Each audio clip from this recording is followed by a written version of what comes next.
आज 1 ऑगस्ट म्हणजे अण्णाभाऊ साठे यांची जयंती. अण्णाभाऊ साठे कधीही शाळेत जाऊ शकले नाही. दुकानांवरच्या पाट्या वाचून त्यांना अक्षर ओळख झाली आणि या व्यक्तीने आयुष्यामध्ये 35 कादंबऱ्या, 8 पटकथा, 15 स्फुटकथा, 1 प्रवास वर्णन, 3 नाटकं, 12 उपहासात्मकले, 14 लोकनाट्य, 10 पोवाडे इतकी मोठी साहित्य संपदा निर्माण केली. ही पृथ्वी, हे जग शेषनागाच्या मस्तकावर नसून दलितांच्या, कष्टकऱ्यांच्या तळहातावर तरलेली आहे असं अण्णाभाऊ म्हणायचे.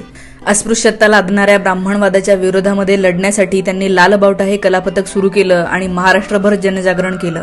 अण्णाभाऊच्या प्रत्येक कादंबरीचा, कथेचा विषय हा समाजातल्या तळागाळातल्या समूहापैकी बंडखोर व्यक्तींचा होता. माझी मैना गावाकडे राहिली, माझ्या जीवाची होतीय काहिली ही प्रसिद्ध लावणी त्यांनी लिहिलेली होती. संयुक्त महाराष्ट्र चळवळीमध्ये लाल बावटा कलापथकाचा खूप मोठा वाटा होता. मागच्या वर्षी रशियामध्ये अण्णाभाऊ साठे यांचा पुतळा बसवलेला आहे आणि विश्वामधल्या एका ताऱ्याला अण्णाभाऊ साठे यांचं नाव दिलेलं आहे.